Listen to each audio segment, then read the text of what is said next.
Against the Ropes podcast.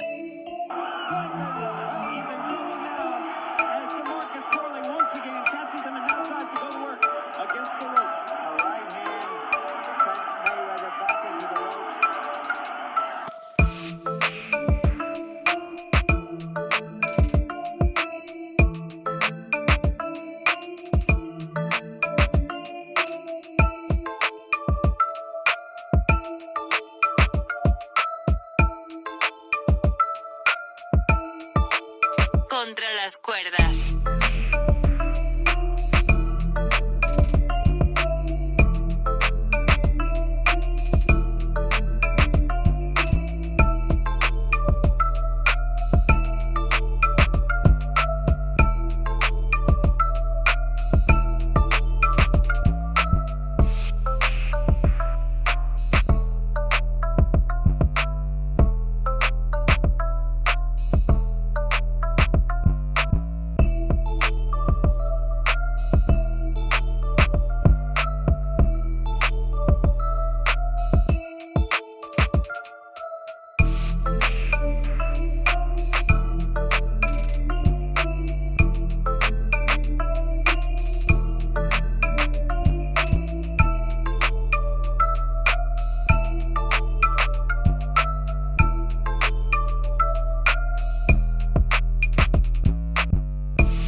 Against the Ropes podcast.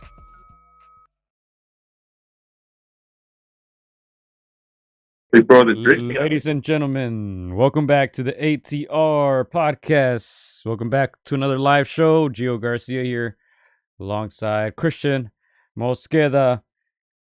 Canelo, as some people call him, Chris, in the chat. Canelo week. Canelo versus Berlanga. Of course, we'll be talking about it. The undercard. The upcoming fight schedule, man. September is looking good. Got Jaime Munguia. Got Anthony Joshua. And let's get right into it, Chris. And Gio, I had to put on the blazer, man. It's Canelo week, man. Don't get it confused. It's not for the debate. This is for Canelo, man. So let's get it. Yeah, man. You gotta do it right. Where's my Canelo face? Oh, here it is. I've got the Canelo face. I'm surprised Chris doesn't have the Canelo background, but let's go ahead and get right into it. Let's talk about that undercard, Chris. I think, obviously Canelo facing Edgar Berlanga. Many people weren't happy with it. Berlanga, it's not really a big name. He did his part though to sell it. Even though Oscar said he's more Puerto Rican than Berlanga. I'll play that clip later. But he was able to sell it. He's been trash talking, and I think, the undercard is not bad, man. They got here. Let me go ahead and put the names up on your screen because they got some names on there, man. They got some names to kind of save the card. Lara versus Garcia, Caleb Plant against some MAGA guy. We'll talk about that. Stephen Fulton is back, and Rolando Romero. So, yeah, what do you want to start with, man? Lara Garcia, Plant, McCumby, Stephen Fulton. Not sure who he's fighting. We'll look it up right now, or Rolly Romero too. We'll look up his opponent. Yeah, no, let's start with Lara Garcia. I mean, that's an interesting, fight right there. We know that Lara has. He hasn't been in his prime for a minute there, but he's still lingering on in that weak middleweight division. We know that Danny Garcia doesn't fight unless he has a name that he thinks he could beat. I think it feels like he fights once every 3 years now. So yeah, man, give me your thoughts on that fact, Gio. Are you talking about Garcia Lara? Yeah. All right. So, I mean, look. Both men past their primes, obviously. I think this is actually an interesting one. I'm just upset. I'm very upset that it's actually for a title. I mean, that's ridiculous. But, Lara does have that title. He's had it for a while. He hasn't really faced tough opposition at middleweight, 160. And now you got Danny Garcia, going up, trying to do something there. I think it's an interesting fight because both men are past their prime. I think both men are going to be slow. It's going to be interesting to watch two for lack of a better term, washed up guys. But like I said, for a title, it's insane. Both of these guys are not on that championship level. I'll go ahead and show you guys the poll up here when I get a chance. But I think it's an interesting fight, a good filler. That this is the one where you're grabbing your pizza, you're grabbing your drinks, you're having combos with your friend, and it's kind of there in the background. I'm sure both men will land good punches, and you'll say, "Ooh, look at that," a couple times. But yeah, I don't see anything crazy happening in this one. I actually do not even have a prediction yet, Chris. We can include this one in our predictions. For our quinielas. I think we're like 15-9, I believe. You got a lot more KOs than me. I'm more of a pure boxer. You're more of a haymaker. You just go for it, right? You go for the knockout. But I think when I first heard about it, I wasn't interested in it. I think what makes it interesting is that it's on the Canelo undercard, and people will be watching. People will be paying for the pay-per-view. People will be there in Vegas. So it's a decent undercard fight. I'm not gonna hate too much on it. Yeah, again, like you said, these are two name guys past their prime. And Islandi's 41, if you can believe that. That's what the same age as Triple G, I think. Danny Garcia is 36. I want to say maybe Danny even I feel like he hasn't taken care of his body as well as Islandi at 41, in my opinion. But this is one of those. I think this is one of those fights that we might pick a different guy, Gio, and this might separate us on that on our predictions. But yeah, man, it's 5-6 years ago would have been interesting. Right now, it's just again two guys that are just hanging on to their name. Last couple big paydays that they can get. Not sure how much they're getting for this, but yeah, again, that middleweight division is probably the weakest I've seen it in years, and so this is why guys like Islandi and Danny Garcia are still able to make fights like this. But yeah, we could do our predictions at the end. Gio, this is a thinker for me. Again, I feel like we could pick Lara, or you could pick Danny, and you can make a logical decision to come to who you want to win. But I gotta think about this one a little bit. All right, we got time. Let's go ahead and show you guys the box rec here, man. Look, Danny Garcia, as you stated, I don't know, when was the last time he fought? 2022 against Jose Benavidez Jr. Before that, he fought in 2020. So took 2 years off, then fought, and now he took another 2 years off. So Danny Garcia, 37-3, 21 knockouts. His last few opponents, I'll go ahead and name them. He defeated Jose Benavidez Jr. That was at 154. He defeated him by majority decision.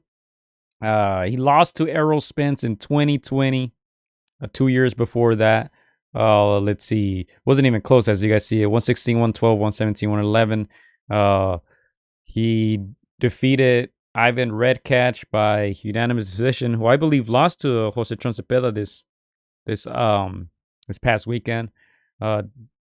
KO'd Adrian Granados, lost by unanimous decision versus Sean Porter. That was in 2018. That's 6 years ago, man. We're talking about Danny, like, I would say in his prime at this moment. 2018, you see that Brandon Rios, he TKO'd. He lost to Keith Thurman. Some other notable fights: Paulie Malignaggi in 2015, Robert Guerrero in 2016. These fights were also at 47. Kind of a lot bigger than those guys. Lamont Peterson defeated him by majority decision. Mauricio Herrera in 2014. We're talking 10 years ago, Chris. Remember, that fight was in Puerto Rico where he was struggling to speak Spanish. And I remember I thought he lost this fight. One judge had a draw. The other two gave it to him, 116, 112. The biggest win of his career, I'd say. I believe that was also on that Canelo undercard. Canelo Mayweather, if I remember correctly. Lucas Matisse. That was in 2013. Defeated Zab Judah, Eric Morales, too. The older guys. TKO'd Amir Khan. So yeah, a lot of good names on that resume. He has 3 losses. Danny Garcia. Let's just talk about it right now.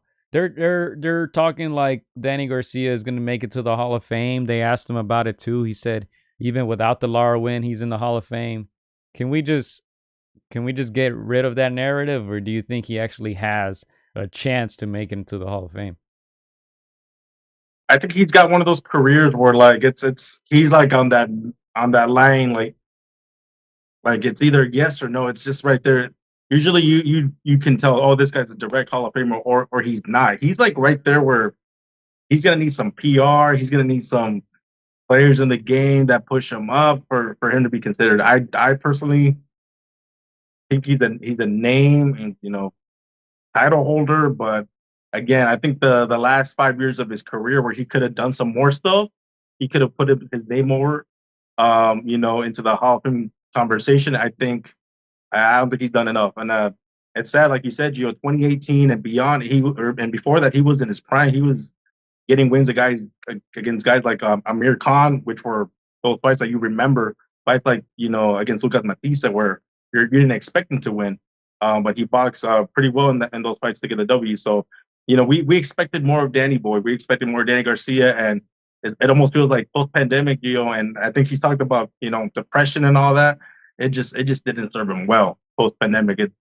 Danny just didn't have the tail end of his career that you would think a Hall of Famer needs to have. Yeah, no, I don't think he's a Hall of Famer. Somebody wrote an interesting comment. I read it somewhere. I don't remember exactly where. Someone said if Timmy made it to the Hall of Fame, then Danny is definitely a Hall of Famer.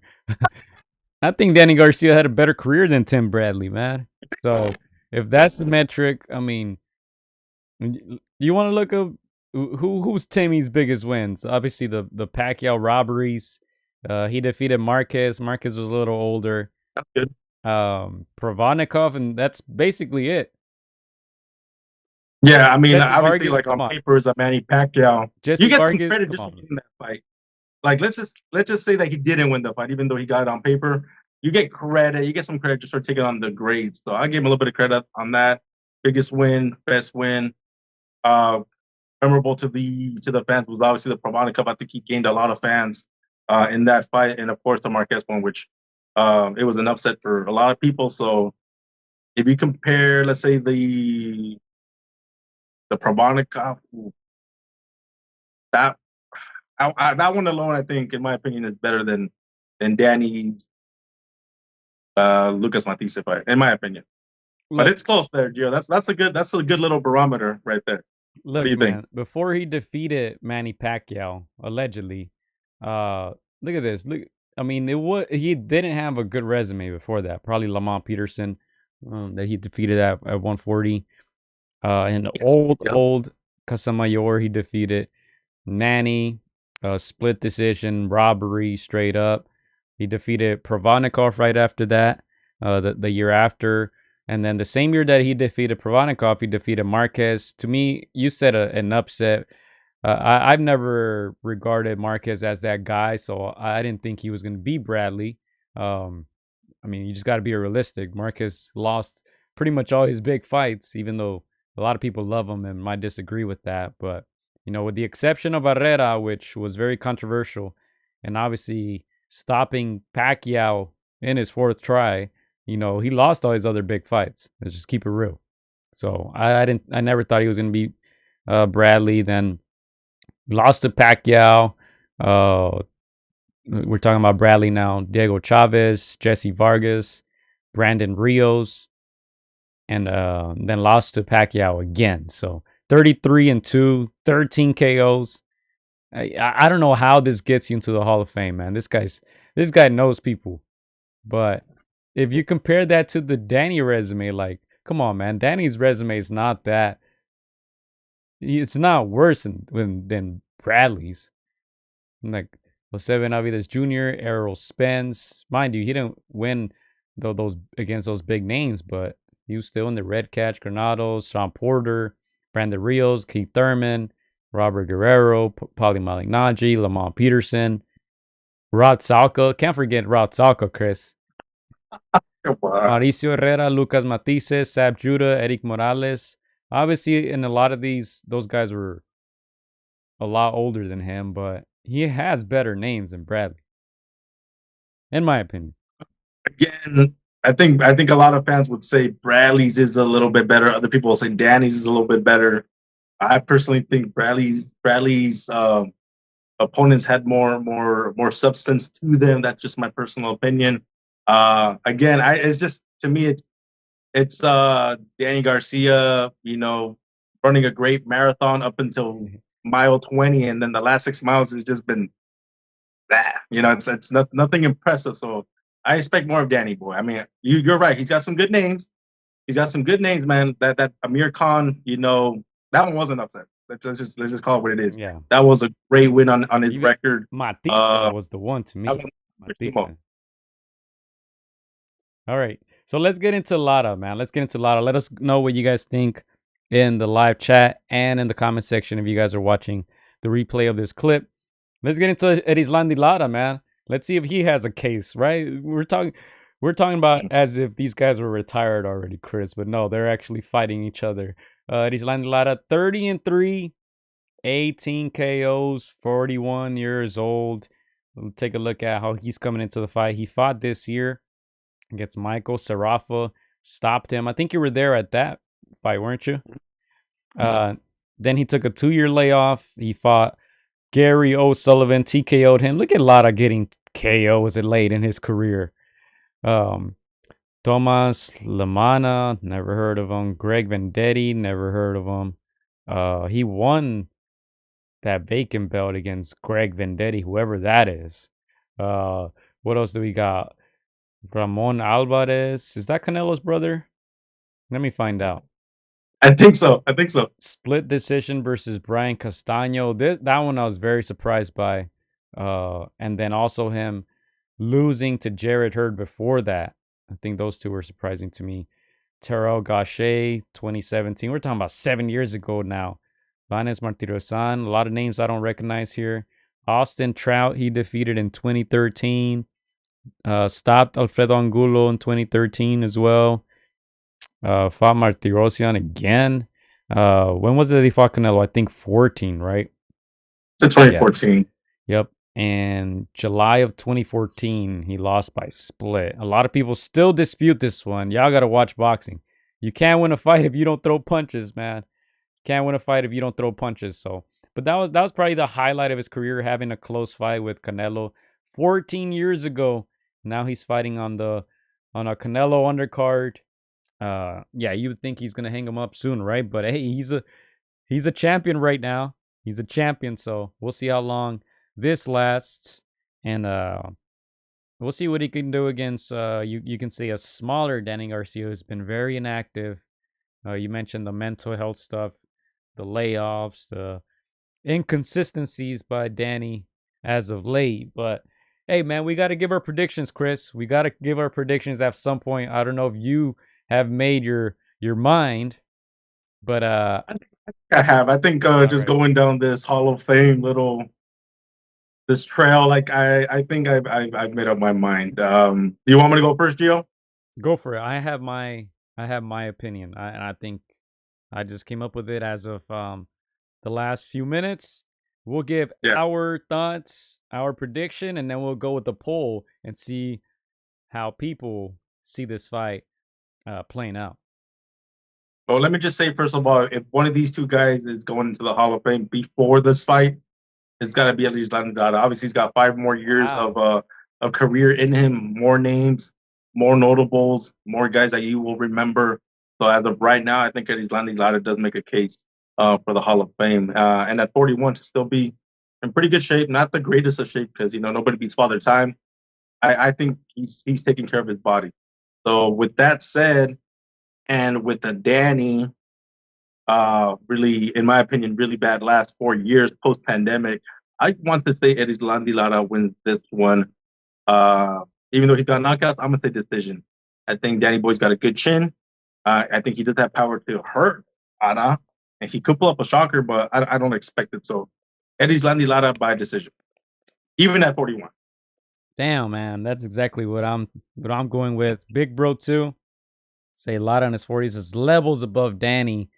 So we're both going Lara by decision now. Let's go to the poll.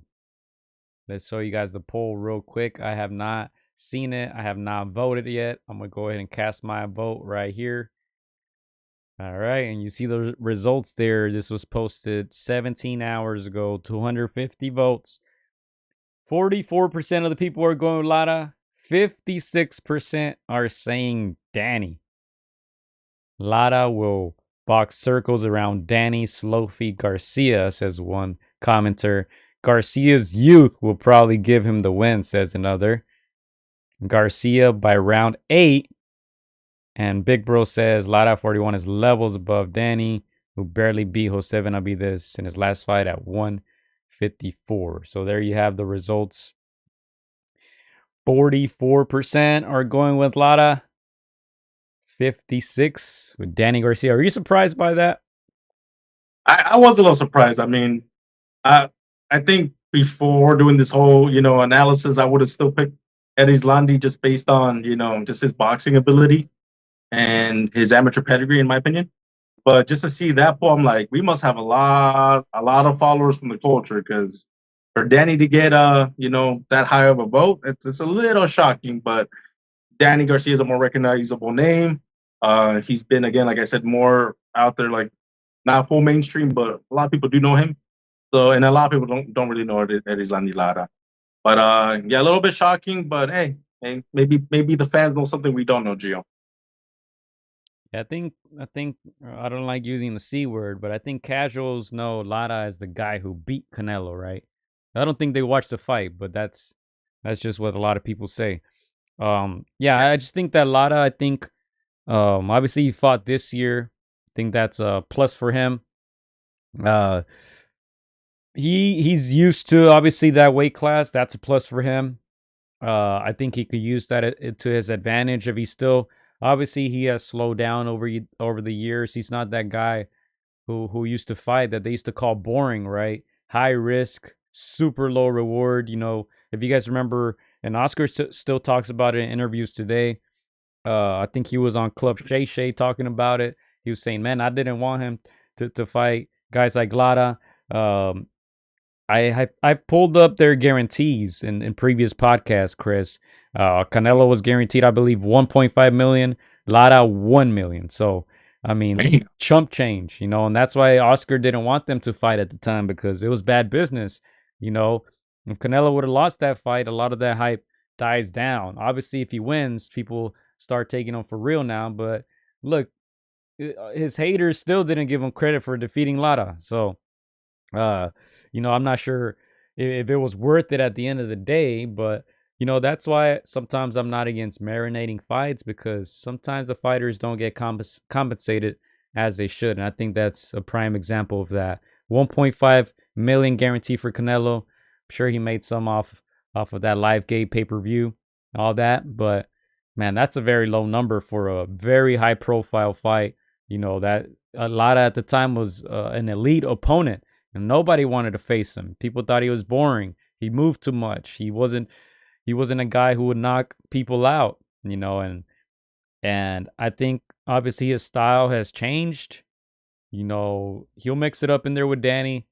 I'm very intrigued to see if DSG can hurt Lara with that left hook.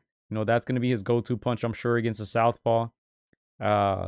But I just think Lara, being the veteran that he is, being the smart fighter that he is, I think he'll be able to avoid that left hook. I think Danny's going to be rusty, slow. And yeah, I see Lara winning. But yeah, I think it's going to be interesting. Like I said, Chris, both guys are going to be a lot slower, a shadow of themselves. So I think that part makes it an interesting fight. Yeah, and I completely agree. The 2014 to 2018 at Islandi Lara would have had too many legs for Danny Garcia, and even those two guys fighting at the prime, I favor easily at Islandi Lara. The fact that he's not as mobile as he once was will make it interesting. And I'm hoping the ring is a good small size, so we could get some good action. But yeah, Danny Garcia is gonna have to turn back the clock of time and imagine that's Amir Khan in there and catch him with something big if he is to get that W in this fight. But yeah, I expect a good fight. And Gio, again, even though it was many years ago that Islandi Lara fought Canelo, in the back of his mind, he's still a fighter, still a competitor. Some part of his brain feels like he can maybe try to convince Canelo for a fight.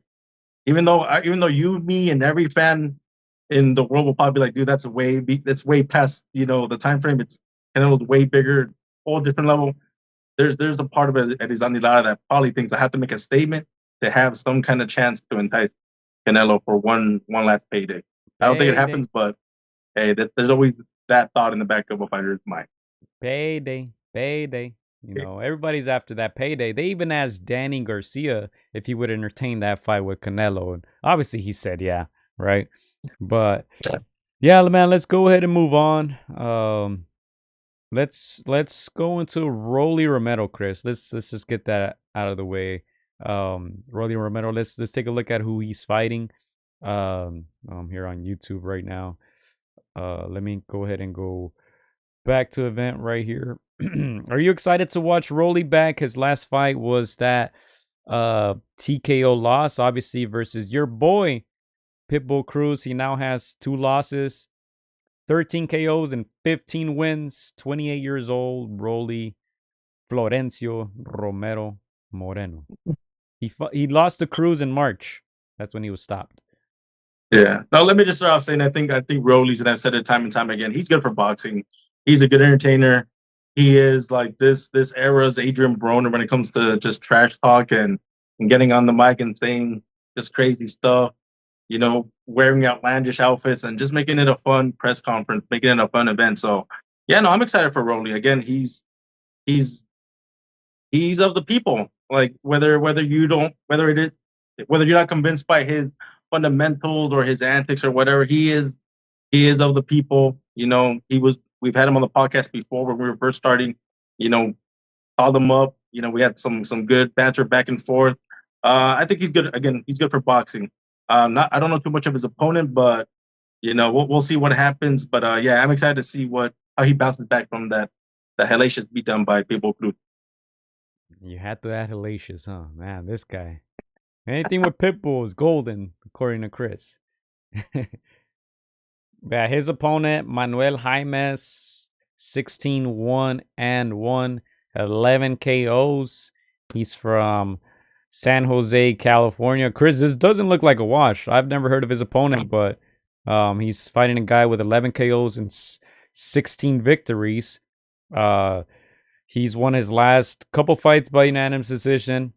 He fought twice already in 2024, in March and in July, 2 months ago. So man, yeah, I mean, we'll see what Rollies we get in this fight. Rolly, who last fought against Isaac Cruz.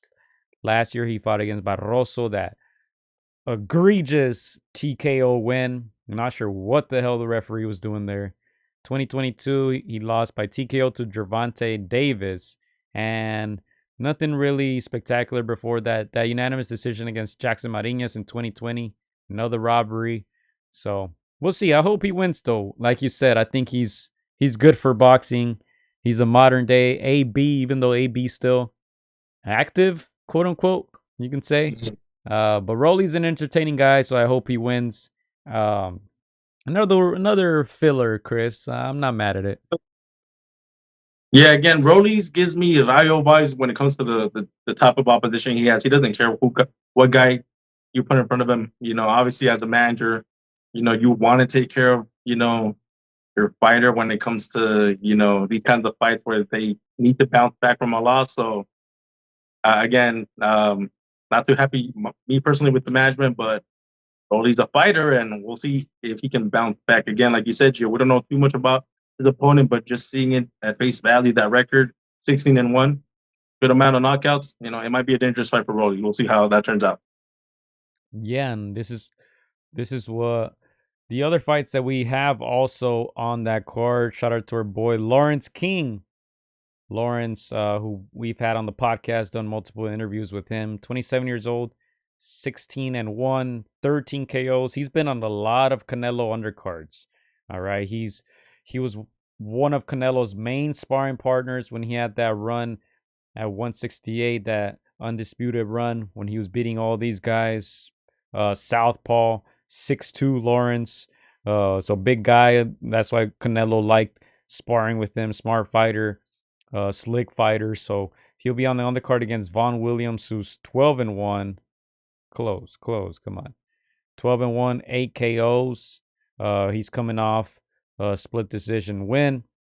Lawrence King's opponent, Vaughn Williams. All right, you see King there. I believe he lost a close fight.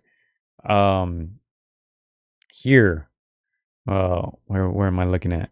Oh, here. Against a guy who was 3-0. This was also in a Canelo undercard. This was in 2018. So he's been on a roll ever since.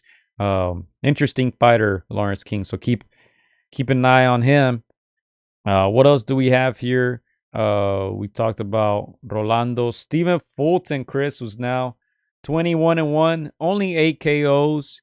Obviously, you guys remember him from, a couple good victories. He defeated Daniel Roman, also Brandon Figueroa, but took that beating against Naoya Inoue last year, July of 2023. He's making his comeback against Carlos Castro, who's 30-2, 14 KOs.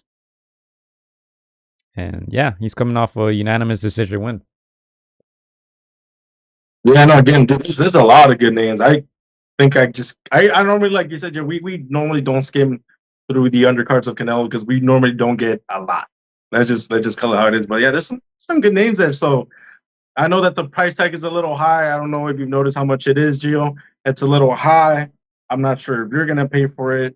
I'll find a way to see it. The way my pockets are set up, I don't have the cash for this one, but we'll find a way to watch it. But yeah, it's if you're gonna pay for something, this is the first card in a minute that you see some pretty good names that people recognize in a while in a Canelo card. Yeah, no, I'm very straightforward and transparent. I don't pay for many pay-per-views. But I am paying for this one, Chris. I had a couple people who do want to watch it, so we'll be pitching in, and I'll be sending out some more invites, man, more text messages, trying to lower that cost for everyone, But yeah, I'll be watching for sure. Stephen Fulton also.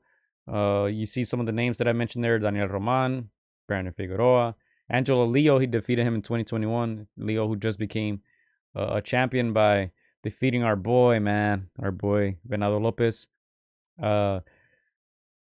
I'd say a very good boxer, Stephen Fulton. Obviously, doesn't have the power, but he is a slick fighter. Obviously, Inoue just demolished him. Inoue on another level. But yeah, I'm interested to see what Fulton does in this comeback fight. A little over a year after, taking that loss against Inoue. Caleb Plant, also now on a Canelo undercard. Caleb Plant, as you guys remember, he fought Canelo in 2021. That's when Canelo became the undisputed champion. Caleb Plant had that last missing piece, that belt. Some people think he got overpaid. He got over 10 million, if I remember correctly, to fight Canelo. Canelo needed that belt, so he had to take it. He was stopped by Canelo in 2021. Really, I was one of the biggest critics of Caleb Plant for his resume before Canelo. He really didn't have much there. If you see the names there, Jose Uzcategui, 2019. I was actually at that fight. I don't remember, Chris, if you were there too, but Yeah, it's Microsoft Theater. I think Big Bro was there, and I think Brian. Yeah. It was a few of us who made it out there. I believe Leo Santa Cruz was the headliner. But yeah, thin resume, and then he started stepping it up. Obviously, he had a decent performance against Saul before getting stopped. Anthony Durrell stopped him, which is kind of surprising to me because Caleb Plant's not really a puncher. 13 KOs and 22 wins. And then lost to Benavides, a unanimous.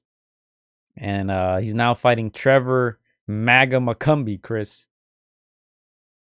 28-0, 21 KOs, 31 years old.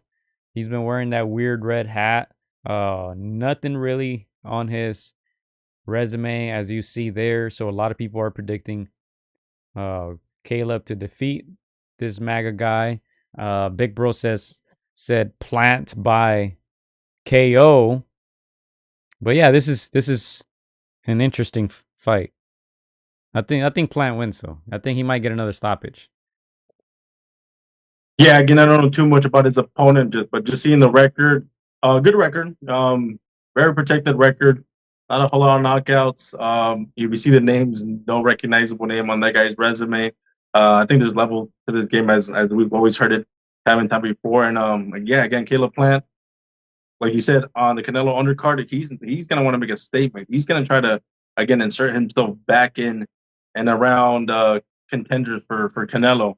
Like you said, Gio, before he fought Canelo, he had a few good wins on his way to becoming a title holder. But I think he learned the most just being in that fight with Canelo, not just inside the ring and experience that you get in that ring, but just also the pressures that come from being in a big event, bright lights, having to do multiple, interview tour dates. So I think he grew a lot from that fight. And obviously, we know that we want to see him fight against notable names in that division, even if they're not the Canelo. We want to see him fight some good notable names. I think he's garnered the respect from a lot of the boxing fans that didn't know who he was or maybe thought he was just, this poser-esque kind of, fighter. I think he's earned that respect. I got to ask you, Gio, because this is something that's happened a lot when he goes to fights. There's been that narrative that he's always getting into fights, fans heckling him.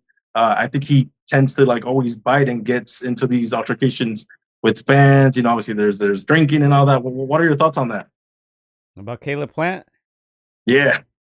I mean, look, I think some people got to get checked. I remember him slapping the shit out of one of the Charlos, and Charlo didn't do anything. Man, that was crazy.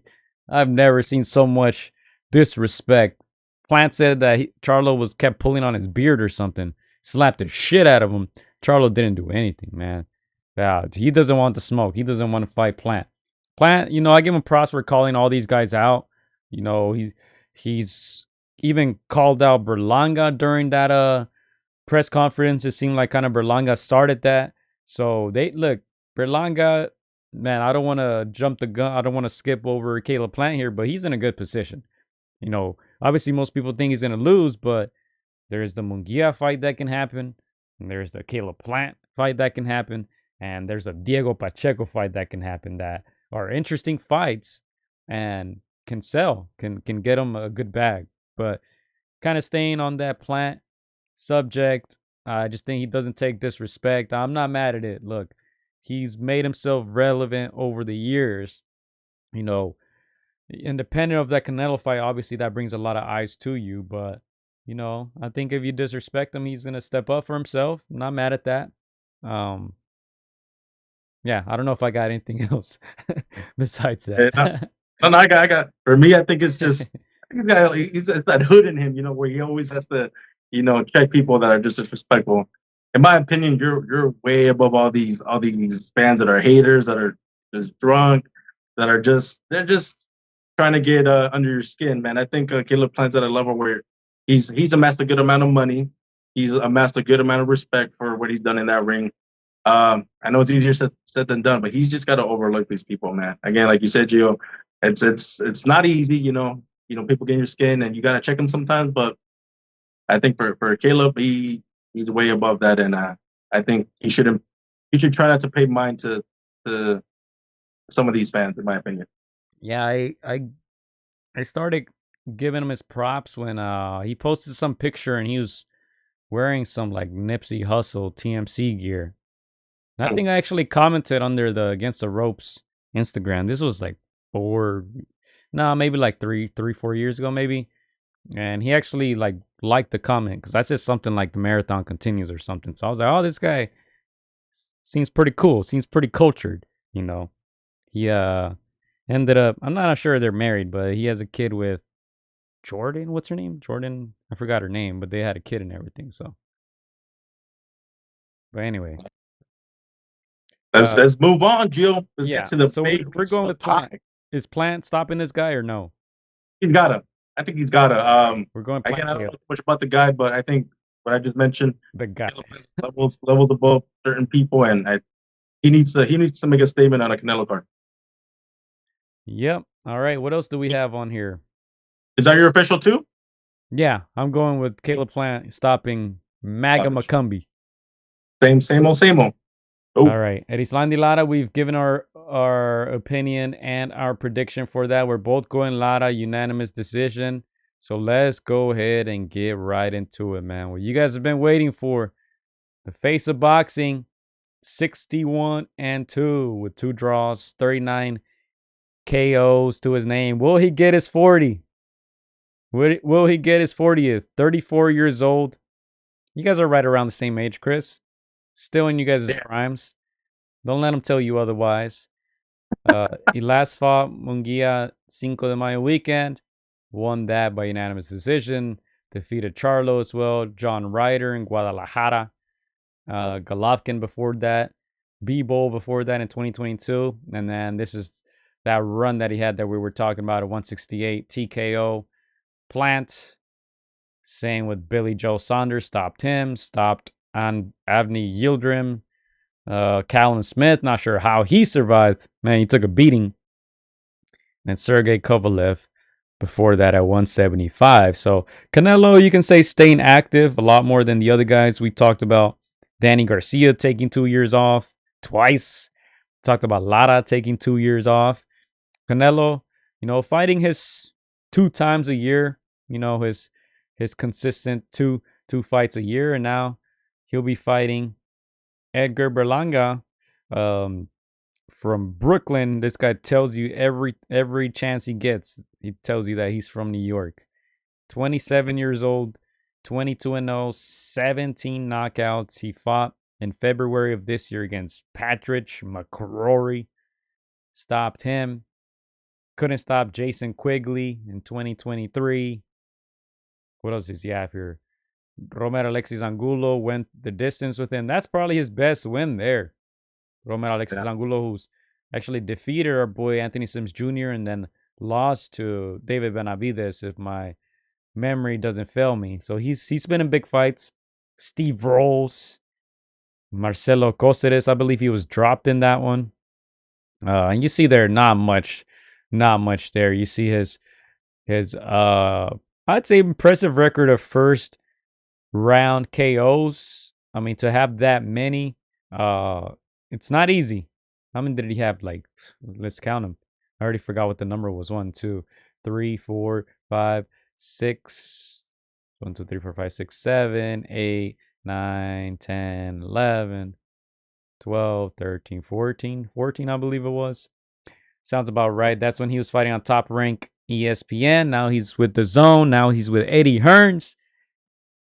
Did Canelo do Eddie Hearn a solid by picking Edgar Berlanga? I was thinking that this whole week. Like, Canelo and Eddie being cool with each other. Canelo probably did him this solid. Berlanga, I believe he is a mandatory, right? But still, Canelo can fight whoever he wants. I think he was like, Eddie, all right, man. We'll get you paid, Eddie. We'll get your boy paid. Earn with Hearn. And the quote-unquote chosen one got chosen. Yeah. Let me just start, Gio, by saying Canelo's only like 2-3 months older than me. He's got a couple million more in the bank, couple more X's and O's gas stations than me. But I'm not that far behind. Let me just put that out there. Now to the Berlanga fight, Gio. Let me just give props for Berlanga first of all. This is the guy that 3-4 years ago he posted on his social media that he was gonna get the fight with Canelo. I don't know if you remember that, Gio. When that came out, we were just like, boy, keep dreaming. like keep putting in work, man. Like a bit of a reach, but like put in the work. And that was around the time where he was getting like the most hype. Yeah. Fast forward 3-4 years from now, that hype kind of went down. We the fans, the people that watch boxing started to see some chinks in his armor. Even his own fans were like, oh damn, when he gets up to that level, he is not the guy. So to be here now, Gio, and he's got this fight. Whether he wins or loses, he's gonna win in his bank account. People wish they could be in his position just to lose and just to win this money. So just the fact that he's here and that he sold this fight in a way where we're kind of like, okay, you're gonna lose, but you entertained us the whole way to your loss. Obviously, he can still prove us wrong, but we don't think it's gonna happen. So just the fact that he did that, and we're here Canelo Fight Week, and his name is across Canelo's is, I gotta give that guy props, Gio. But let's get into the analysis of this fight. Before we To me, get into Berlanga that, is just before we to get me, quick and comment, Chris. it's not long, and it's not long.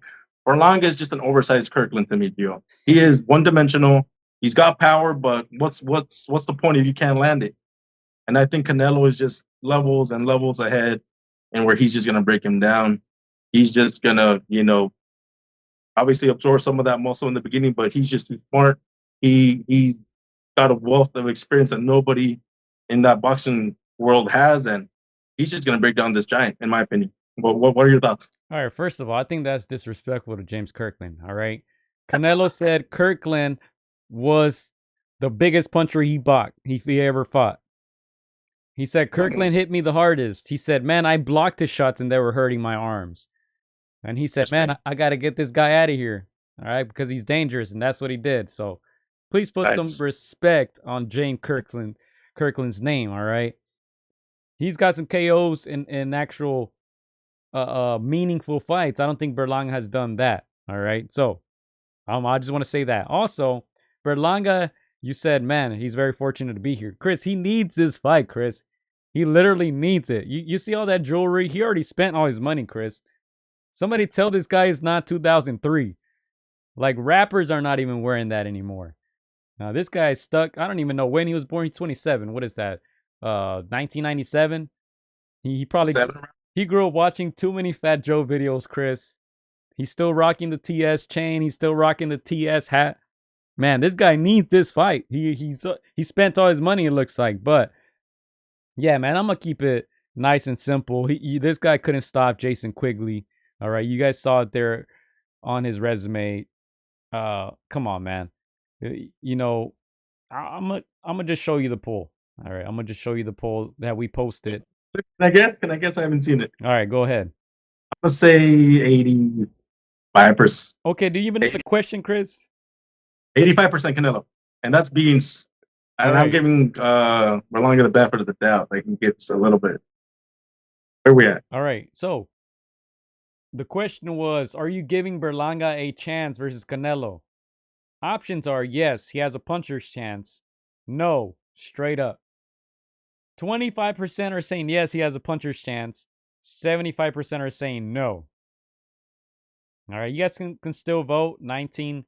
This poll was posted less than 24 hours ago. 345 votes so far. Let's see what some people are saying.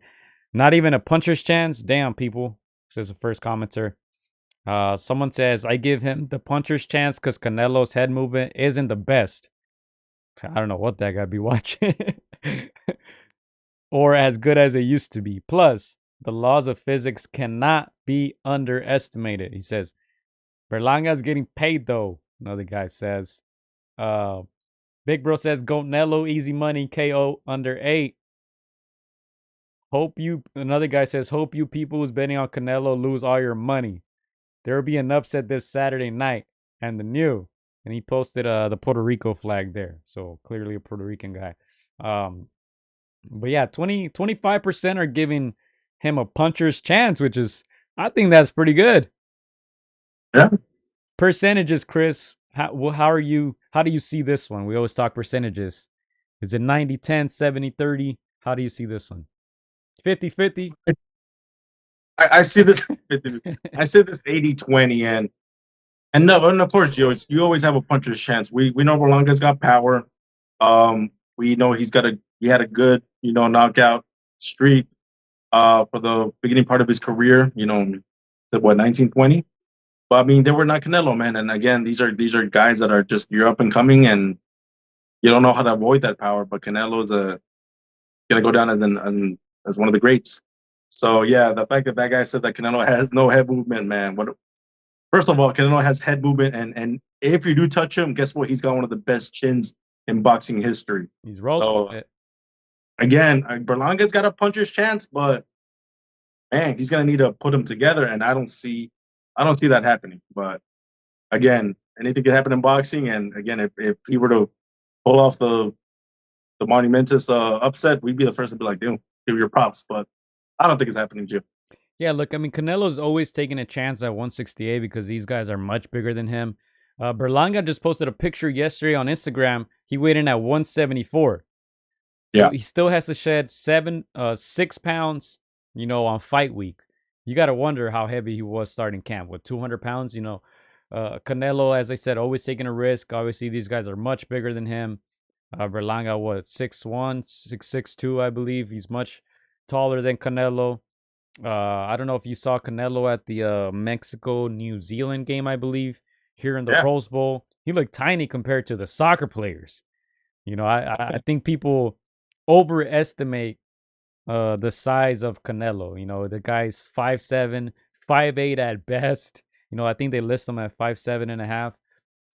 He's a small guy, so obviously he's taking a risk against these bigger guys, but we haven't seen Canelo hurt since Jose Miguel Cotto way back in the day. He was 19 years old. That's 15 years ago. All right. Triple G couldn't hurt him. Jacobs couldn't hurt him. Kovalev couldn't hurt him. Bivol couldn't hurt him. Any big puncher you want to name couldn't hurt him. So I don't think Berlanga's the guy to do it. I don't think Berlanga punches harder than Munguia. I don't think technically he's better than Munguia. I don't think his defense is better than Munguia. So I'm not giving him much of a chance. 85-15, I'm going to say. But 15% only because that puncher's chance. He's going to throw haymakers. I think as soon as he gets hit, take those body punches, takes a couple uppercuts, couple straights. I think he's going to be like, hey, you know what? My only chance is to knock this guy out. Berlanga, for some reason, said, hey, it's not going to be my strength. It's going to be my IQ that's going to beat this guy. I'm not sure what in the world made him say that crazy statement, but I think we all know. I think he's going to resort to what he knows, and that's going to be throw that wild right hook, but it's boxing. You never know. If Canelo gets caught by Berlanga, I think it's time to strongly begin to consider retirement. How many fights does he have? I think it's over 65 now. Let's look at it. I don't want to get the wrong number here. 65 fights, exactly. All right, he has 65 fights. He's been fighting professionally for almost 20 years now. I haven't seen him really slow down that much, Chris, honestly. I think he looked sharp against Munguia, carried Munguia. He admitted it. Didn't want to hurt Munguia, who will be fighting on the 20th, on Friday. Friday the 20th. But yeah, I think it's almost mission impossible for Berlanga, who's just not on that level. But as I said, after this, Berlanga will have interesting fights. There's Munguia, there's Diego Pacheco, there's Caleb Plant, even Benavides. If Benavides comes back to 68 or if Berlanga moves up to 75 in the near future. So I just see Canelo winning this one. I'm going to go ahead and give my official prediction, Chris. Okay. And, Berlanga's a big boy. Big body, big head, no ditty. I think Canelo stops him. Okay. I think Canelo stops him. I think he's going to go for it. It's not going to be against Munguia. It's not going to be that. Canelo is not going to feel mercy. He's not going to feel sorry for him. He hasn't gotten one of those KOs in a while. I think he stops Berlanga. Damn. You just stole my prediction and you stole my take.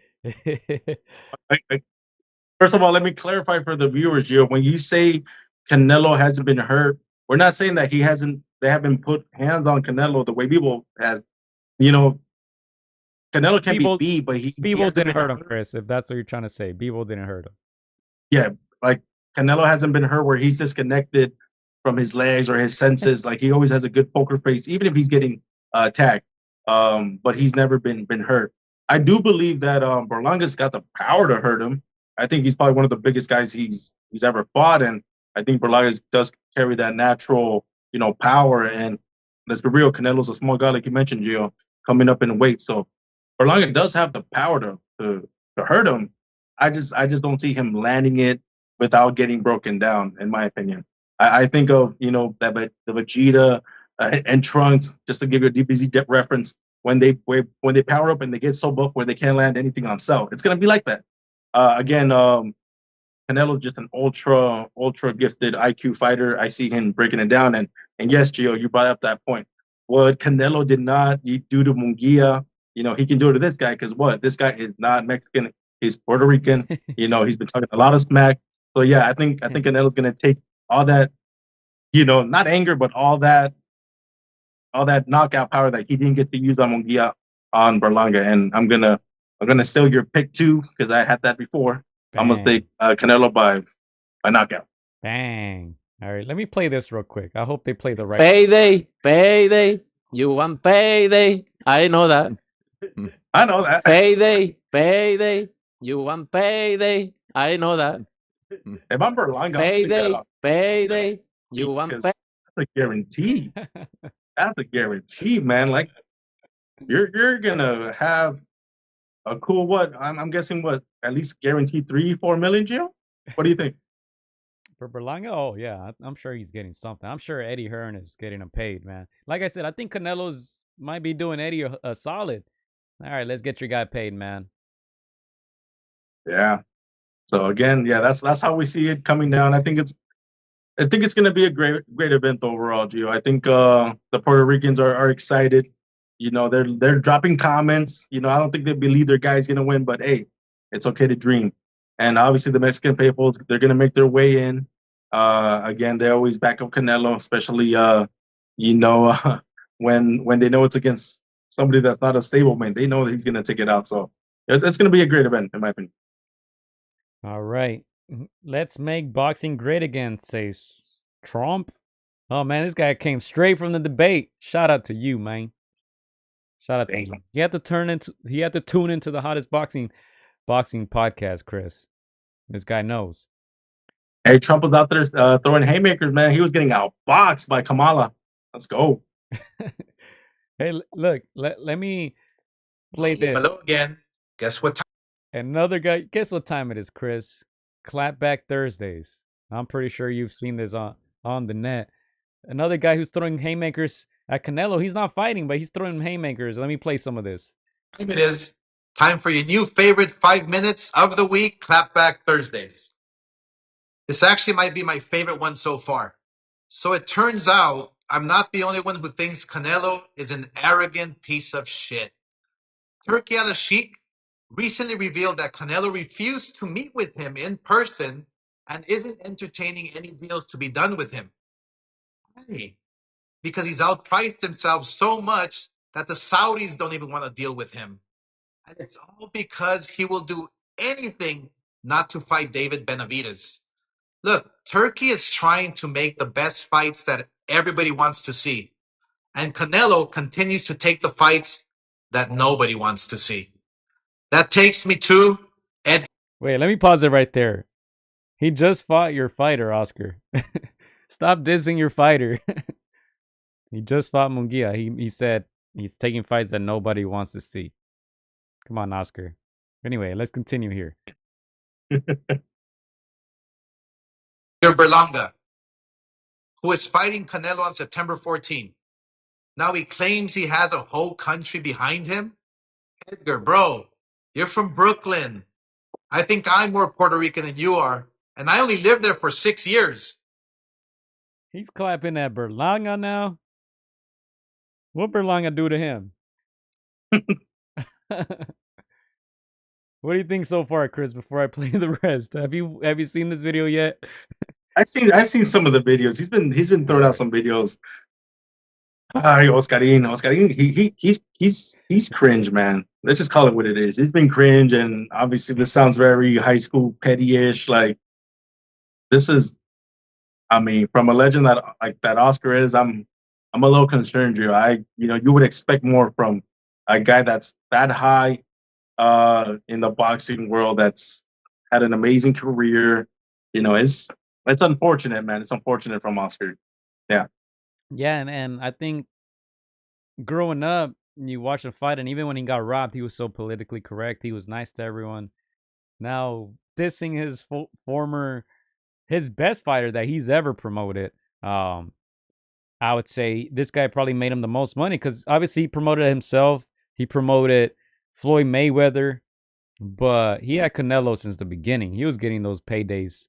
Oscar was getting those paydays, from the beginning. Where's that payday? Payday. I know that. I know that. Payday. Payday. You know, Oscar was getting those paydays too. Don't forget, man. But let's continue with this. Rico doesn't claim you, bro.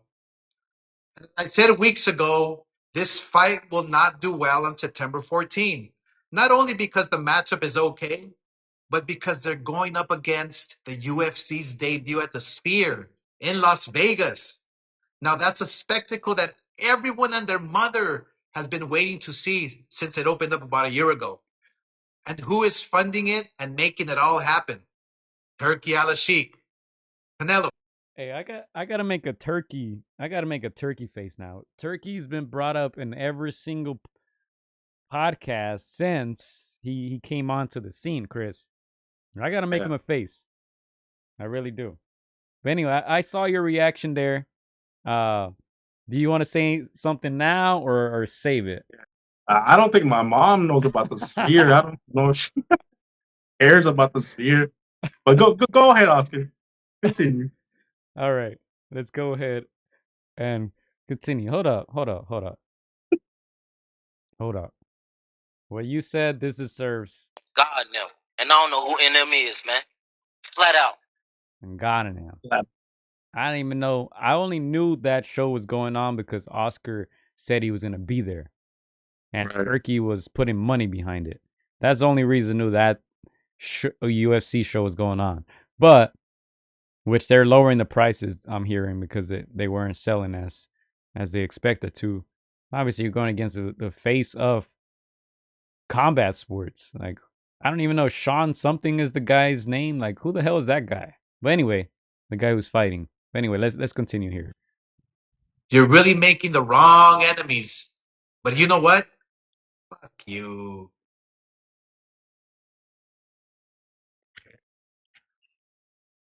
That's all. That's You want payday. I know that. I know that. Payday. Payday. You want payday. Now, what does Oscar want? What does he get out of this? Is he getting a payday by Turkey? Did Turkey pay him to go watch that other fight in Vegas? Because Oscar said, "Hey, I'm gonna support that one," and you guys know De La Hoya and Dana White hate each other, so Right. maybe Oscar got a payday. It just shows you that he has so much dislike and pettiness towards Canelo that you're crossing your own sport, to support a sport that's in competition with yours. And like you said, Gio, there's been history where him and Dana just don't get along. It's just weird, man. It's like fake love just because you dislike Canelo, and you're in alliance with Turkey, which I like Turkey, but I mean we know that there's been some back and forth between Turkey and Canelo because Canelo moves to the beat of his own drum. Doesn't matter if you own Gold Mountain over there, you're not just gonna buy him. It's gonna be on Canelo's terms. And like we said in previous podcasts, maybe Turkey's not used to getting no's, but hey man, just move with respect and move with some transparency and work with Canelo. I'm sure there's some they're budding probably because I know Canelo, seeing some of the other podcasts, he does take 80%. Maybe there's just some business where it's not meshing, but again, everything that you start with respect, I'm sure you can make Turkey and Canelo alliance down the road. But Oscar's taking the weird way, man. He's making me now want to pay for the Canelo pay-per-view because this is so cringe. So I don't know, Gio. He's promoting the Canelo fight without promoting it. If it makes sense. Yeah. I think at least it'll make some people say, "Hey, man, I may not like Canelo, but I love boxing. So forget that MMA stuff. I'm gonna support it now because now your own boxing guy is kind of turning on you." Big Bro says Oscarina is gonna walk in the Sphere holding hands with Turkey, while Dana on the other side of Turkey, with Turkey in the middle. Man, I don't know, man. It's kind of weird. Um, Juan Manuel Marquez, I mean, he's been hating on Canelo a lot, but he also hates on Oscar. He said Oscar asked for like 20%. He came out on the Un Round Más con Okay. Marco Antonio Barrera, and Eric Morales wasn't there, but he was there with Barrera, and he said that his last fight was with Oscar was one of the fights with Pacquiao, and that he asked for that Oscar wanted to meet with him, and he said, "Hey, I know this is your last fight with us. You're not gonna renew. Give us 20%." Y que Marquez lo mandó a la burger. And and he's just saying that Oscar robbed him of all his money. I don't know who to believe, but man, there's a lot of hate and pettiness between a lot of these guys. But Oscar, I think he's taking it to another level. Like he's going out there with the competition with Turkey. I think Turkey was disrespectful because how are you gonna ask a guy to meet to talk about or negotiate other fights when the guy hasn't even fought yet? Canelo still has this Berlanga assignment. He's in the middle of training camp. Why do you want to meet about future fights, you know? So I thought that was odd. Even though Turkey is a big fan of the sport and he's putting the money and the funding and the resources, and potentially he's putting the fights that fans want to see. I think he's still new when it comes to like the rules, the unspoken rules, the gentleman agreements. If a guy tells you like, "Hey, let's," even though I'm sure Turkey, like we said before, he's not used to getting no's. He's used to like, "Hey, I got to move. I got to put this together. I got to put this together." But if the face of boxing is somebody that's revered highly by the boxing community, that's had a track record of great fights and blue chip wins, if he tells you like this is the protocol, like I don't negotiate fights when I'm in camp, when I'm doing this, then respect it. Just be like, oh, you know what? Like I don't do business like this, but I hear you. Can we open these conversations? The week after his September fight, I'm sure he could get things going, man. Again, some people just got to open their ears, man, and start with respect. But yeah, Canelo, De La Hoya Oscarin taking the weird road. Did you see the clip with Sharon Sharp where the whole women's clothes and then Sharon's all like, and Oscar's like, I bet 30 people here have done that. And Sharon's like, I don't know about that, Oscar. Oscar's on a weird one, but hey, it is what it is. Yeah, he said a lot of interesting comments on there. He said he would knock Floyd out if he had Floyd Sr. in his corner. That's one of the things that he said. Shannon asked him about some of the greatest Mexican champions, and he named names. Said, where would you rank yourself, Oscar? And one of the names was Canelo. So Oscar said, oh, I would rank myself below all those guys, except Canelo. I'm better than Canelo. So, I mean, just the pettiness continues. Our boy Trump wrote about the same story that I just told, the one that Marquez told on that other podcast. But yeah, we'll see what happens, Chris. We'll see what happens with this. We'll see if Oscarin actually shows up to the UFC. I wonder if they're going to be watching it on their laptops like last time. Remember that? Yeah. I think Dana White was ringside watching the Canelo fight on his laptop. All those guys would be watching, and I mean, it just doesn't make sense to go head to head with Canelo, right? Any other fight, any other boxing fight, they'd probably do well, but against Canelo, I don't know. As I said, I don't even know who's fighting in that other card. I don't know, but just to kind of move on from that, who, assuming Canelo wins, who should he fight next? Assuming Berlanga loses, who should he fight next? Obviously, the name that everybody wants him to fight is Benavidez. So I know it's a long shot, but I think that's the fight that makes sense. If he's not able to get it, and I don't think he will, I think Turkey and Oscar and all the powers that be, I think they've taken the wrong approach to try to,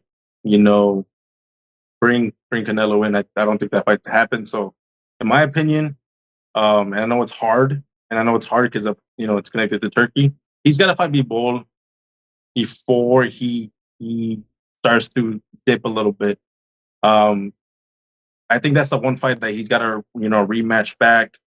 I'm not saying he needs Bivol, but I think he needs to at least prove to himself that he can get another go at it against Bivol. So I think those are the two fights that most make sense. If there's any other names, Gio, let me know. But I think those are the two ones that the fans would want to see. There's a lot of fight. I'll give Oscar this. There's a lot of fights that people don't ask for. I think those are the two that make the most sense. Yeah, I want to see the Bivol rematch. I think obviously Bivol's fighting in October, a month after Canelo. He's fighting Beterbiev. It's funny. Even now, I see comments online and people are saying, "Oh, Bivol's gonna box the brakes off of Beterbiev." Maybe they don't know who Beterbiev is. I don't know, but that's a Canelo effect, right? You fight him, and then all of a sudden, Bivol is this unstoppable machine. But yeah, I think things get interesting because if Bivol loses and then Canelo gets the rematch and beats Bivol, people will be like, "Oh, well, he already lost. He was washed, blah, blah, blah." But if Bivol wins, now it's a mega fight at 175. Now we're talking about an undisputed fight at 175. So if Bivol is able to beat Beterbiev. So I think Bivol will jump on the opportunity to fight Canelo at 175 for the big payday, right? For all the titles. I think that's probably the biggest fight for Canelo. But also, this guy right here, Chris Zurdo Ramirez, is fighting. He's defending that crown. That cruiserweight title. I think this is a unification bout. This is actually Riyadh season, and they're trying to stack that up. I think they're saying Arnold is going to fight Jose Ramirez on that undercard. But that's also sponsored by Turkey. Oscar, who said he wouldn't work with Turkey, but that's going down in Saudi Arabia. So stay tuned to that. I think that fight makes sense because even though Zurdo is Mexican, he does hold a title at cruiserweight as of now. And if Canelo fights at cruiser, which he's flirted with cruiserweight before, that's a historic fight. That's another division. So I think those two fights make sense. For Canelo, I think Bivol, though, is the one. I think that he would want to get back. He's mentioned that he wasn't at 100%. We know he was like experimenting with the vegan or vegetarian or whatever it was diet. He claims to be not at 100% in that fight. So I like to see it again. Like you said. Other than that, man, there aren't many fights out there that make sense. I know there were Eddie Hearn mentioned Diego Pacheco, things like that, but yeah, I don't know about that. I think Bivol, especially since they're fighting close to each other, I think that makes sense. But you'll have to stop. It's not even stop. You just have to beat Berlanga first, and then we could talk about that. Let's not be like Turkey, Chris. Let's not be like Turkey. For real. No, again, he's got work to do, and it's doable. So he's gonna get past this assignment first. Again, Berlanga is dangerous because a lot of people just like us don't believe in him. So hey, that makes for a dangerous fighter. You go in there relaxed, having nothing to lose, man, and knowing that you're already gonna have millions in that account. So we'll see, man. We'll see what happens. Trump says, didn't Golden Boy play a pre-fight build-up with GGG after beating Chavez? With GGG coming into the ring, that was planned. So Canelo has done things in the past. Yeah, he has. I mean, let's keep it real. Chavez was not winning that fight. And that happened right after the fight. So I don't know. Maybe he felt some type of way doing that. I don't know. I wouldn't do it as a fighter. I wouldn't start negotiating or talking with people during training camp. I think that's kind of weird, but yeah, I don't know. Yeah, no, again, if Canelo says, yeah, let's talk, then you talk. But if once he says no, then dude, respect the decision. Don't get your panties in a bunch. Like, all right, well, we'll talk after September. Not that difficult. And what language were they communicating in too? Like English is Turkey's probably third, fourth language. It's Canelo's second language, I think. Like it could have been something as simple as a misunderstanding, and then Turkey got mad at it. So I don't know. And with these translators, Gio, we've seen that after these post fights, like they be saying some other stuff that somebody didn't even say. A mí se me hace que dijo que te voy a la verga, Canelo. Dile que te manda la verga.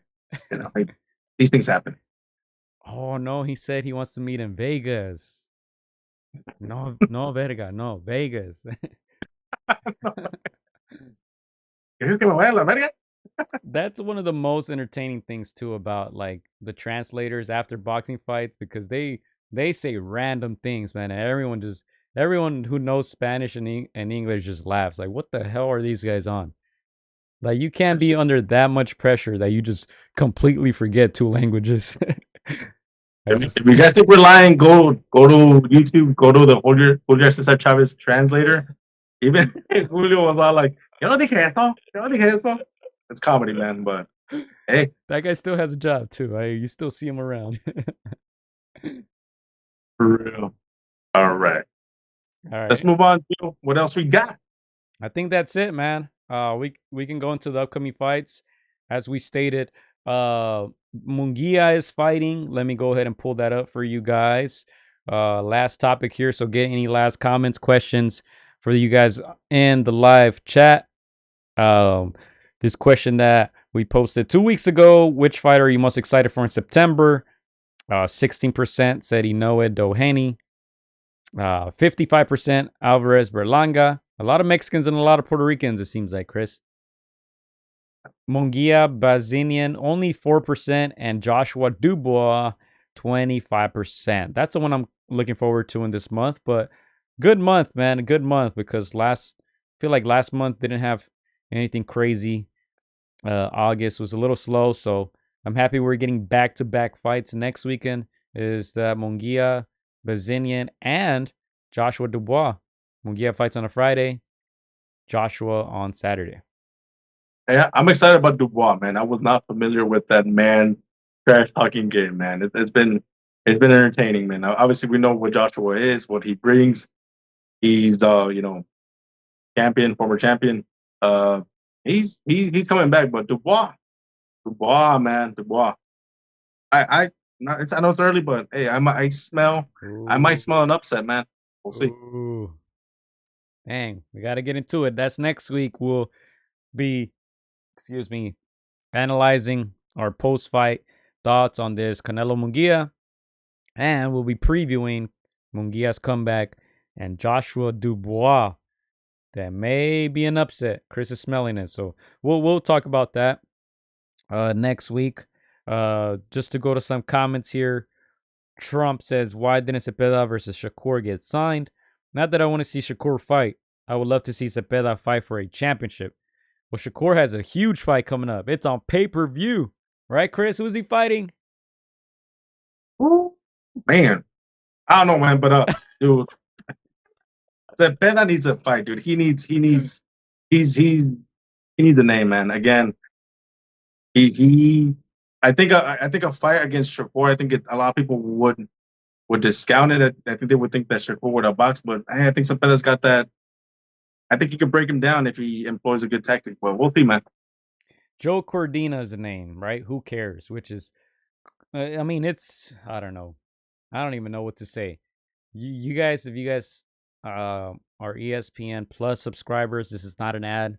I wish they would pay us, but if you are subscribed to ESPN Plus, you get to watch Better BF B-Bowl for quote-unquote free. Obviously, you got to subscribe. That's a form of pay-per-view. However, if you want to watch Shakur against Cordina, this mega fight, you got to pay pay-per-view on DAZN. They're part of the same card. I'm not sure why they did that, but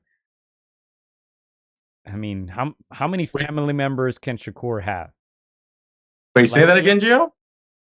So, Shakur's fight against Cordina is on the undercard of Better BF B-Bowl. However, if you want to see that fight, you have to pay for it, pay-per-view. Now, the main event is not pay-per-view. The main event is on ESPN Plus. If you want to watch Shakur versus Cordina, that will be on DAZN pay-per-view. Wow. So how many family members can he have? Let's say 100. He might get 100 pay-per-views, maybe. But and that just sounds like terrible business. That's terrible. How is an undercard of pay-per-view and the main event that has bigger names You're guaranteed more action for free. Oh my goodness. I don't know, man. Who's in charge, man? That Who's shit, in charge? that shit better come with like a year's worth of ESPN Plus or something. I think I wrote somewhere. I was like, I think they said it was $15, right, Gio? I would think- hope so. That's Now- too expensive for that fight. I was like, Shakur needs to pay the fans $15 so they can stay throughout his whole fight. Like, it's ludicrous, man. But That's crazy. whatever. Shakur might buy it 10 times just to make the numbers look a little better. Like, that's insane. Other comment here by Big Bro. The pay-per-view for AJ is $20 too. Riyadh season lowering the prices all around. That's one of the things that Turkey said recently. Right. He wants to lower prices. I like it. I just think that's a very convenient statement to make before this fight, because let's keep it real. That fight is not selling in the US of A. So $20 sounds about right. Now, wasn't one of the cards recently about the same price? Was it the Queensberry versus Matchroom maybe? I remember there was a card recently that was like $20 too. So I'm not mad at it. I just hope they do it for the big events, right? Because Canelo Berlanga is what, $90? $90. Yep. All right. I just hope they do it for the real big events. All right. That's all. That's all I'm saying. It sounds good, Turkey. It sounds good. Let's just put that same price tag on the big ones, and then we'll give you a thumbs up. Yeah, because I didn't even think this was going to be pay-per-view. Joshua Dubois, honestly.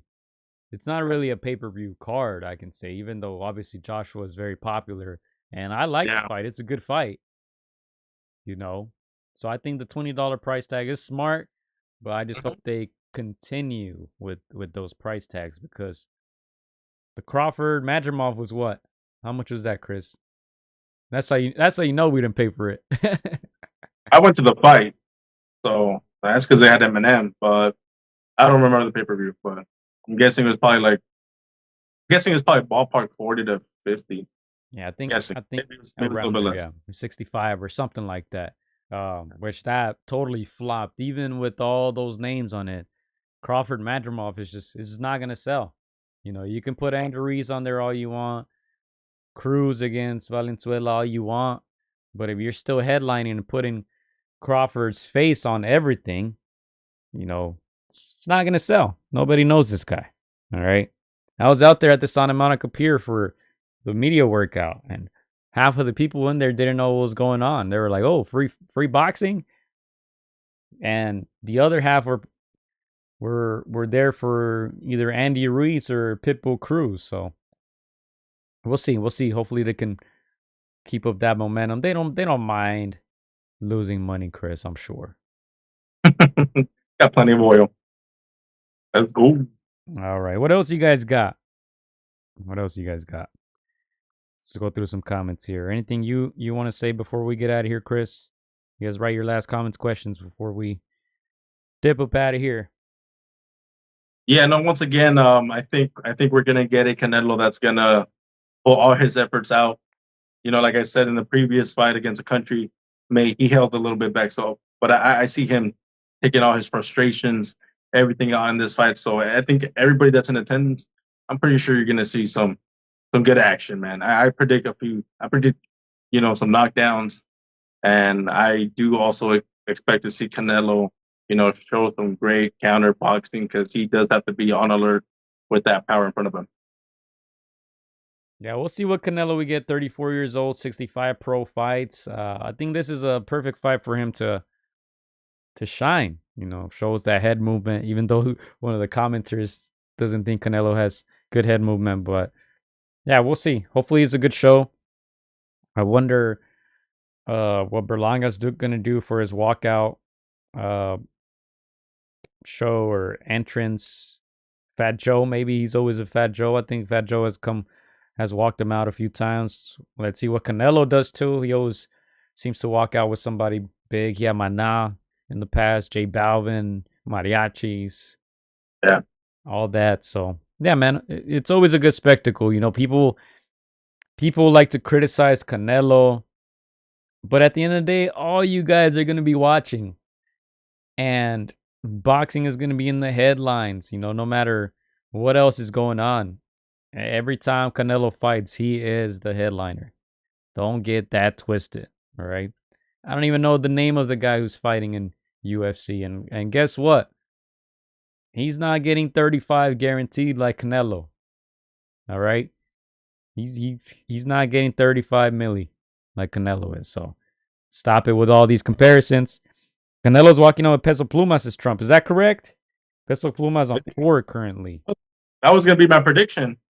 But yeah, I wouldn't be surprised if he does. But He did Luis he did Luis Enrique Enriquez last time, right? yeah. Yeah.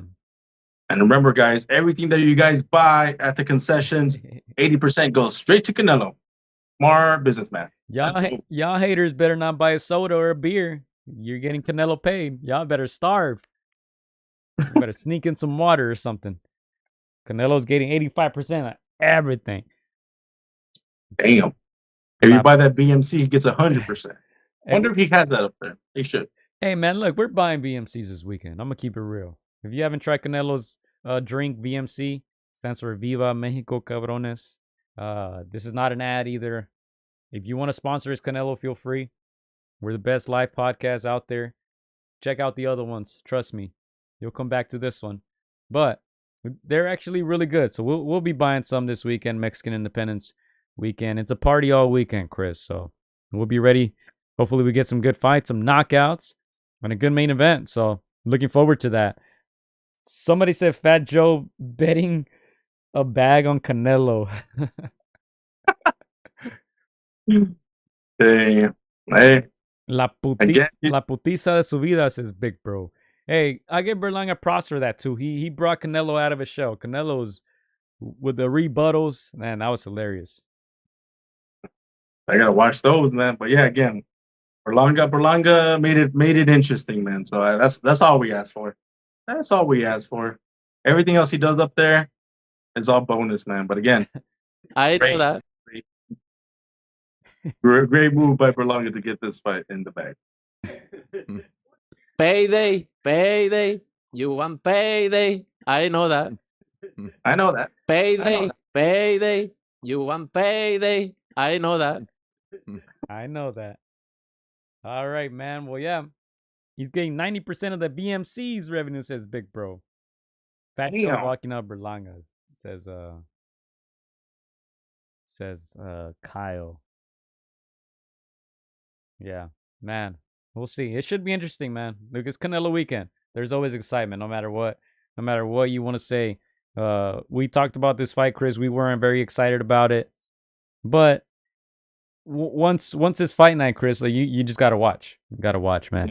You would think that Canelo doesn't have a ton of fights left, so just gotta appreciate greatness, man. Hey, Cristiano Ronaldo just made his 901 goal, Chris, the other day. I was watching. I'm like, hey, I want to see history. You know, these guys are not gonna be here for much longer, so just watch them while you can. Does he get 1,000, Gio? 99 more to go? Man, I don't know. That's gonna be tough. That's gonna be tough. I don't think so, but knowing him, I think he's too competitive. He's gonna keep playing until he gets it.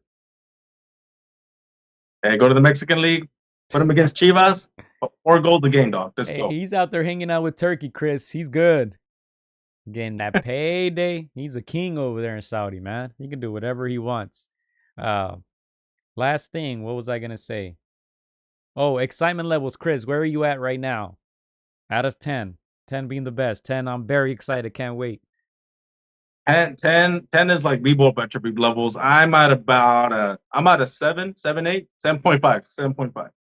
Okay. Where you at? I think when they first announced this, I was maybe like at a 6. Now I think I'm like at an 8. I want to see him stop Berlanga. Berlanga has talked so much. I want to see him get stopped now. Hey, that's great promotion right there. I'm sure they'll hug and kiss after the fight, but in the meantime, right now, Berlanga, I think, played that villain role very well, and a lot of us want to see him get put down. Chris, will it be a body shot or a headshot? He doesn't move his head. Let me start with that. He does not move his head. But what do you think it'll be? I think it's the body. I think that the body, that frame is just so big. It's right in front of for Canelo to take. So I'm gonna go with body shot. What do you think? I think he's gonna Kovalev him. Oh damn! He's gonna hit him in the body all day and bah, Damn. upstairs.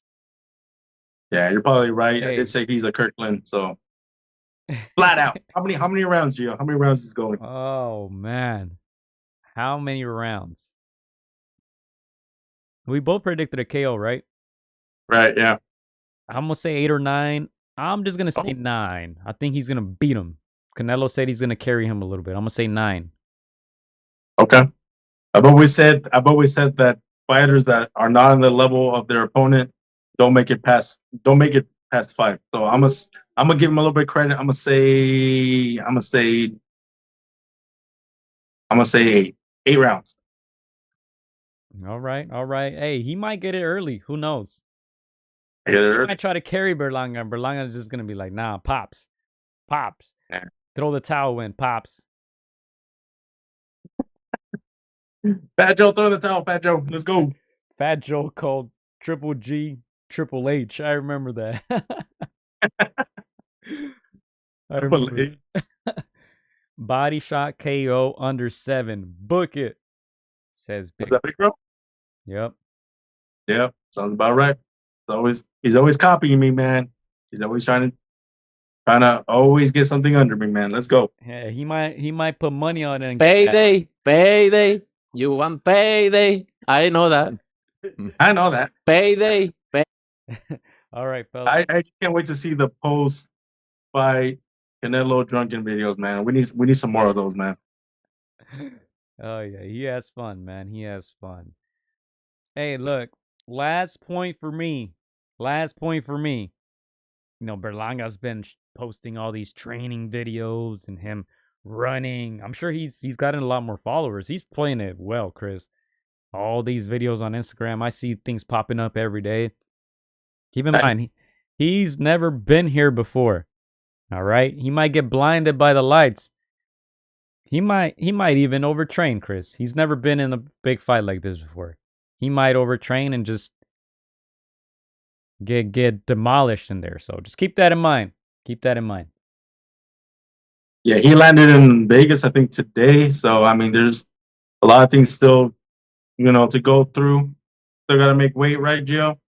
So we'll see what happens, man. But yeah, he's here and he's getting that back. So mission accomplished. 174 he was yesterday. 174. He posted a picture of Berlanga. Canelo's probably like 169 right now, 170. Yeah. Berlanga still have some pounds to shed. Yeah, he's the chosen one for this fight. Hopefully, he makes it a good show. He criticized Charlo and Munguia, saying they went in there and just took a knee, basically, saying he's not going to do the same. So let's see. Let's see if he's really about it. We'll see. All right. Prediction: do you think he makes weight, or do you think he comes in a little over? I think he makes weight, but that might hurt him. I think I think so too, but I wouldn't be surprised if he busts a Ryan Garcia, man. That might be to his advantage. Hey, we'll see. We'll see Friday. It's gonna be interesting, man. And then we'll look at the numbers too, the guarantees and all that after the fact. But yeah, that's all we got for now. Thank you guys for tuning in. Hope you guys enjoyed it. That was about an hour 35. VMC. We'll be back next Tuesday, 8 p.m. You guys know it. 8 p.m. Pacific, to be specific. Shout out to all you guys in the live chat. Shout out to all you guys who will be watching the replay. And yeah, as I said, we'll be back next week to break it all down. Just like Berlanga is going to get broken down, Chris. Let's go. Payday for Berlanga. ¿Qué más quieres? VMC. Peace, mates. Yo. Payday. You want payday? I know that. I know that. Payday. You want payday? I know that. Let's go, mates. Let's go.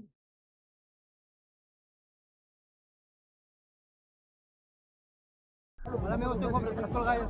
Quiero mandar un saludo para mis amigos de Contra las Cuerdas. Échenle muchas ganas, un abrazo, muchas bendiciones.